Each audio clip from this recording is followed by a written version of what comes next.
all anybody's looking for? No. Hey, ladies, I'm sorry. I was at fault too.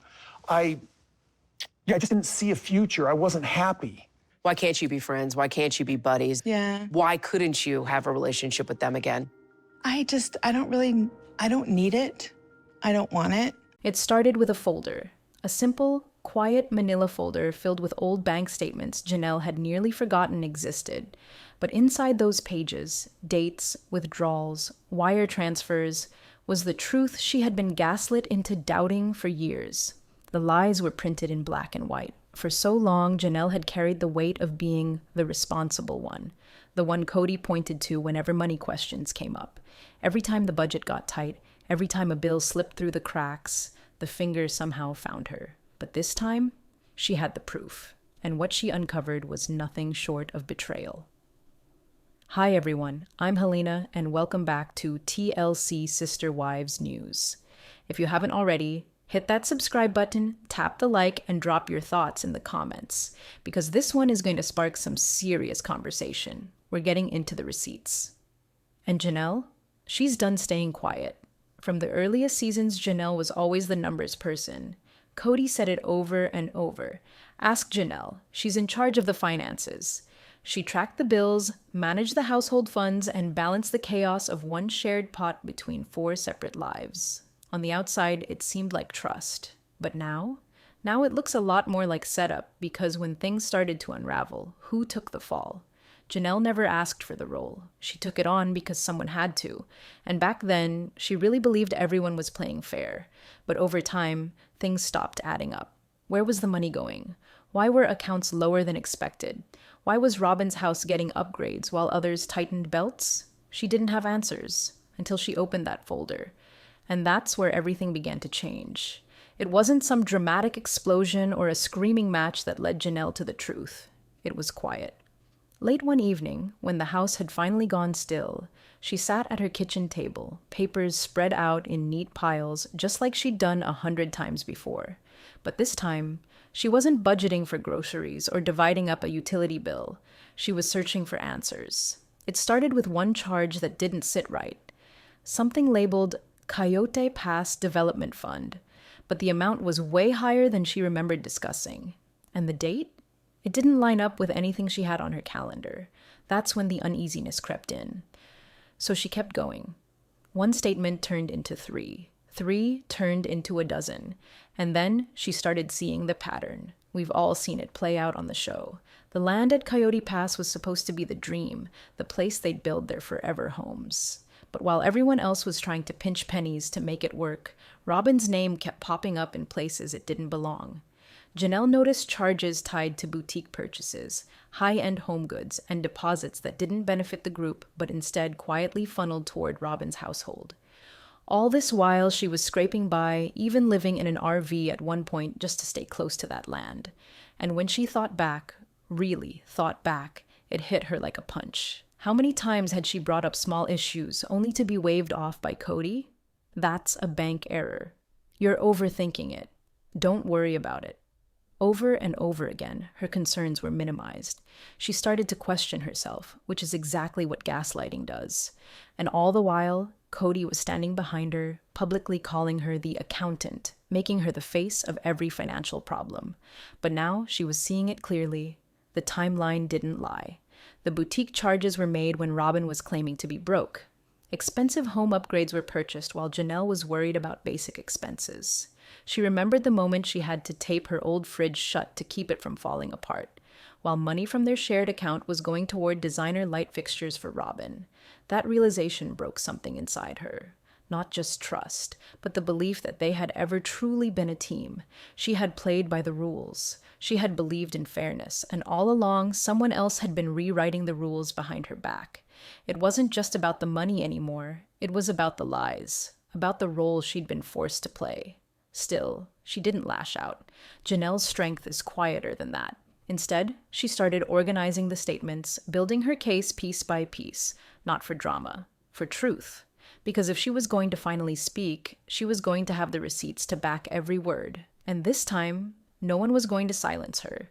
With every printed statement, every scanned receipt, and every highlighted charge, Janelle built what no one in that family had ever seen before. a full, clear trail of the money. She turned her living room into a quiet war room, statements sorted by year, color-coded notes stuck to manila folders, withdrawals flagged, calendar events lined up with bank activity.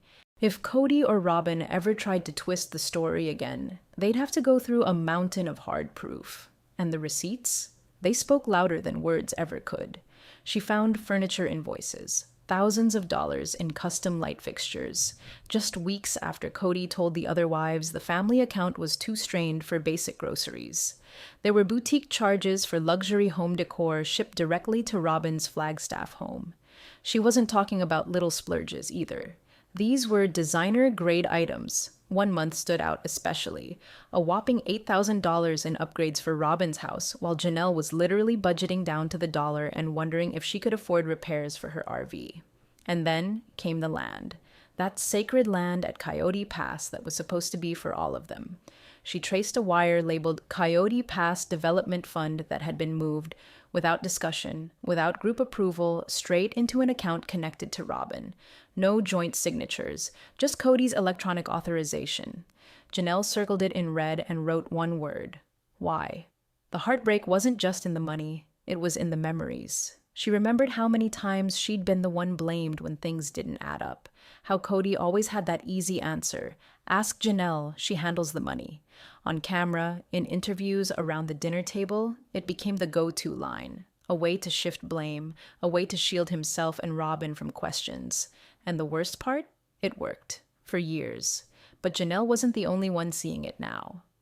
During one filming session, as she laid out the records to Christine and Meri, you could feel the air shift. Christine, sharp as ever, didn't miss a beat. Her eyes scanned a boutique invoice, then flicked up with a look that said, "Of course," because she'd felt this before, not with money, but with affection. Every time she pushed back, Kody pulled away. She knew the feeling of being punished for asking questions. And Meri, quiet, cautious Meri, she sat there stunned. She looked at a land document and whispered about how Kody once told her her Coyote Pass lot had to be reduced for tax reasons. At the time, it felt like another disappointment in their endless string of them. But now? With the papers in front of her, she wasn't so sure. What if her land had been trimmed to pad someone else's slice?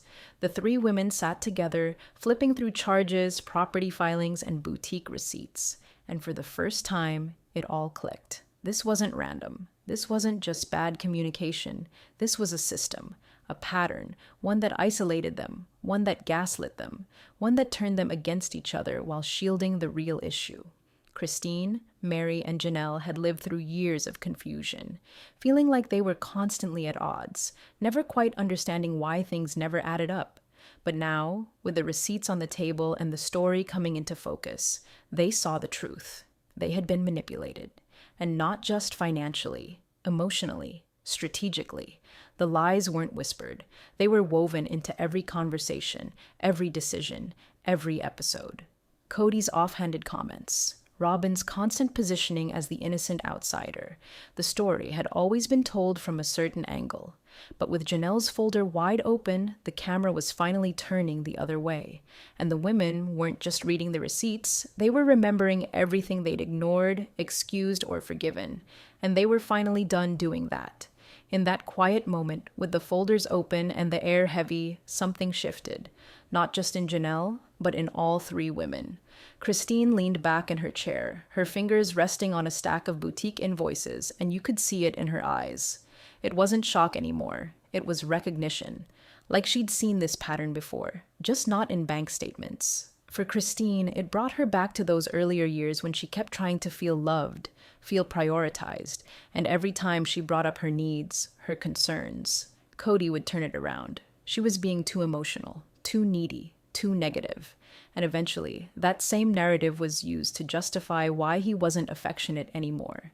"He's just not that into you" took on a whole new meaning when it was being used to shut her down.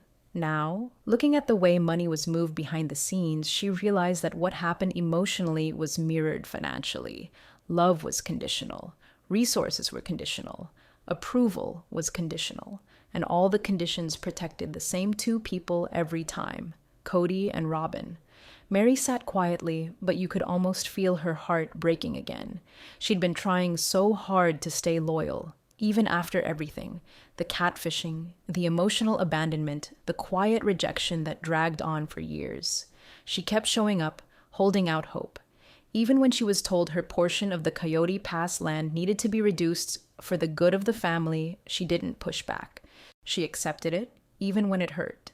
And now, seeing Janelle's documentation, that very land she gave up may have padded someone else's account. She felt something she hadn't let herself feel in a long time. Betrayed. That betrayal didn't pit them against each other, though. It pulled them together. 3 women, each wounded in different ways, were now looking at the same story from different sides. And finally, it made sense. They hadn't been crazy. They hadn't been overreacting. They had been misled, dismissed, and used, quietly, systematically, and on camera. There was no big blow-up, no screaming match, just this long, heavy pause filled with knowing looks and the weight of years lost to silence. And what followed that silence wasn't rage, it was resolve. Christine was the first to speak. She picked up her phone and pulled up an old text thread, Kody blaming a Coyote Pass delay on accounting confusion. She passed it to Janelle, who looked at the date, then down at one of her flagged statements. Same day, boutique charge, landscaping invoice. All while Kody was telling the wives the budget was too tight. Meri reached for her own property documents and slid them across the table. No words, just action. That's when the shift became real. They were no longer isolated wives trying to hold on to broken promises. They were women comparing notes. And once they started, the web came apart fast. The weight of those years didn't just disappear, but now it had somewhere to go. Into action, into legal consultations, into new boundaries, and into a shared strength that had been buried under guilt and gaslighting. And the audience? Oh, they saw it too. Fans who'd watched season after season in frustration were now cheering them on like never before. People weren't just watching the show. They were watching justice inch forward. Janelle's audit became a symbol of something bigger. Christine standing her ground, Meri reevaluating her past, and Janelle pulling receipts. Each one was reclaiming a piece of her story. And viewers weren't just entertained, they were moved. Women who'd stayed silent in their own lives were feeling seen. People who had once questioned if Christine or Meri had just been too sensitive were now realizing they'd been set up to think that. The sister wives community wasn't just sympathizing anymore. They were rallying behind them. Every spreadsheet Janelle printed out, every document Meri pulled from her drawer, and every memory Christine connected to a financial trail was more than evidence. It was healing. For them, and for the people watching at home who had lived through similar patterns in their own lives. This wasn't about a reality show anymore. This was about truth. About waking up from a long, controlled fog and realizing you were never crazy. You were never the problem.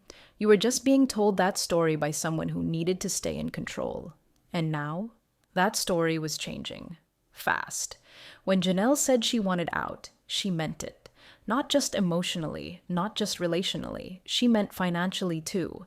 And after years of being labeled the one in charge of the books, she was ready to show the truth. No more assumptions, no more deflections. She wanted the facts. Cold, hard, traceable facts. And that's exactly where she started. Janelle's next steps weren't loud or dramatic, they were deliberate. After pouring through months of financial records, she picked up the phone. According to what we saw and heard on the show, Janelle knew she couldn't trust Kody to explain anything clearly. She wanted professionals.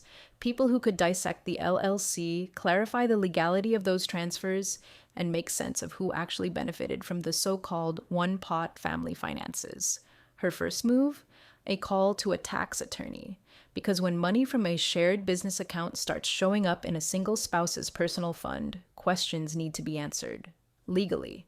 She wasn't looking to stir the pot. She was cleaning it. And once she opened that door, she didn't stop. She wanted transparency, not just for herself, but for every single wife who'd ever believed in the system. For the kids who were told the family was in a financial pinch while boutique charges were getting cleared. For the legacy she thought they were building together. Christine wasn't far behind her. In recent seasons, we've seen Christine quietly taking back her voice, and now she was looking into her stake in Coyote Pass. If land had been promised to her, if she had financially contributed to its future, then she wanted clarity. Who owned what? What had actually been signed, and what had just been spoken as empty promises? Christine had already left the emotional weight behind, but this was about what was owed. And it wasn't revenge, it was justice. Meri's focus was more reserved, but no less important. Her conversations on the show hinted that she too was rethinking what she had signed on to. There were implications that she might be reviewing the estate and property paperwork. After all, she had been paying into the pot, following rules, trusting in the shared dream of ownership. But when she saw how her lot on Coyote Pass was conveniently downsized under the pretense of tax reasons, right before large amounts were moved into Robyn's hands, it wasn't hard to connect the dots. She had a right to review it all, and she knew it. Janelle's evolution in this moment was something to behold. She had gone from being blamed quietly to standing calmly with the truth in her hand. She wasn't angry for show. She wasn't reactive. She was steady, clear-eyed, unshaken, and that made her more powerful than ever. This wasn't about bitterness, it was about honesty. And in the face of so much deflection and misdirection, her clarity became the most dangerous thing to the narrative Kody and Robyn had been trying to sell for years. Because let's be honest, Kody and Robyn had built an entire image around trust and togetherness. Robyn's just the sweet one. Janelle runs the finances. Kody's the leader trying his best. But when the records hit the table, that image cracked. Badly. On the show, we've seen Kody turn defiant when questioned, especially about money. He often paints himself as misunderstood, overwhelmed, even victimized. But that only works when no one else has receipts. And now, Janelle has them. Christine has them.